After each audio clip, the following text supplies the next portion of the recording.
Welcome to Startup Kitchen.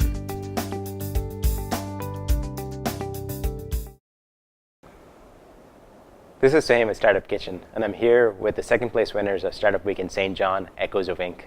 To start off, Jeremy, could you tell us about Echoes of Ink? Echoes of Ink is really, was originally Joel's idea. Actually pitched it at Startup Weekend. And the idea behind it is really having a crowdsourced editorial service for writers to help give them feedback quicker on their ideas, to help them move forward and be more likely to actually finalize their product. So Joel, where did you get the idea from? While my professional life might lie in engineering, I've been a closet writer probably since I've been like 12 years old. Either poems, short stories. I've taken on a little bit of larger literary projects, but I always found it hard to take it to the next level. If there was an idea that I had that I wanted to get published, I really found there were a lot of stumbling blocks in order to either get hooked up with a publishing house with a proper editor, or to self-publish seemed to be even a more difficult road. So that was the problem that I presented in the idea at Startup Weekend. So it's a crowdsourced platform, so are there going to be mentors in the system? So in our market data, we found that two of the big challenges that people who are interested in writing, and of all the people we surveyed, 70% of people think of writing it right now, but yet 4% of people from those that we surveyed are the ones who actually get published.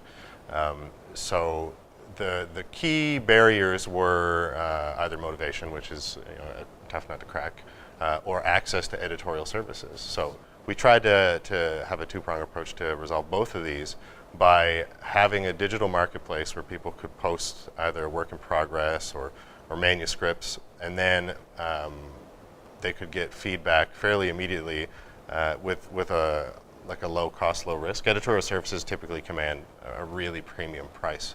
So for them to say, can somebody edit this one chapter or these few pages for a really reasonable cost of like $15, $20, most writers I think would be a lot more open to that kind of a model. And it may also incentivize them to keep writing. If they can get critical feedback and they can refine their idea a little earlier, it could help them snowball their idea and move it forward. So Jeremy, why did you decide to join Joel's team? Well, there were a lot of great ideas that came up at Startup Weekend. I think what connected with me was I myself, I wanted to write, and it gets to the legacy, creating something that outlives you. And for me, I've started writing a few different projects, and you just sort of, without that motivation or the instant feedback, it's easy to just kind of let it sit in a file on your computer or in a file in your office and never get back to it. So when Joel suggested that there was the possibility of creating this ability to keep pushing things forward, I was very intrigued and dove right in. So Echoes of Ink came up at Startup Weekend in St. John. How did you find the process there? Well, the process is really entertaining, really. I mean, first, I think I was one of the last two people to join the team, and it was sort of like, hi, so I really want to join your team, do you have room? And we just sort of meshed from there. We got really lucky. Our team includes a designer, a developer, and then we have some business experience, some engineering and commercialization experience, and even a legal experience on a team. How many people were on your team?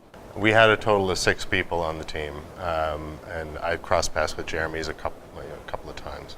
But aside from that, everybody else on the team I only met through the event itself.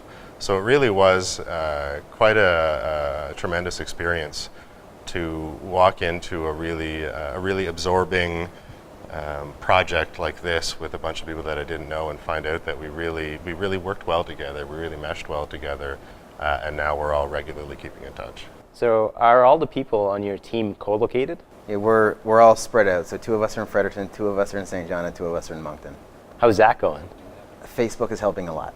That's cool. So what's next for Echoes of Ink? Well, as part of our prize package for coming in second place, we won a 2-hour business consulting session that was generously donated by Bonfire Stories.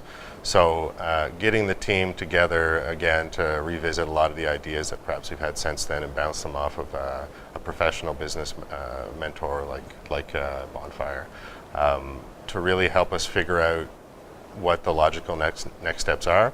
Although I think that getting a beta probably within the next 6 to 12 months, some heads down work is going to be needed by our developers, and I'll be coaching them along the product development.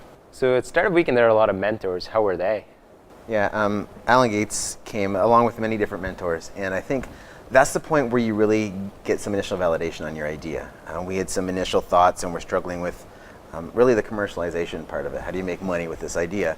And Alan Gates, Lisa Reblick, is that her name? We had Donna Mazerow. Donna Mazerow, I'm sorry, that's David her name. Alston, Scott Walton from Enevex. So we had some really top tier talent who were all very keen to help and offer their own input.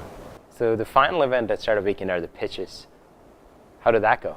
I was told it went really well, although there's a phenomenon that I call the swimming duck syndrome, which is that to everybody in the audience, there's things are very calm, very together, things are going well. But to me, what's going on below the surface is the duck's legs are just going crazy, right? So for me, it was a very thrilling and in a way nerve-wracking experience to have very high-profile business professionals from across the province be there listening to the pitch, but I guess the swimming duck did all right.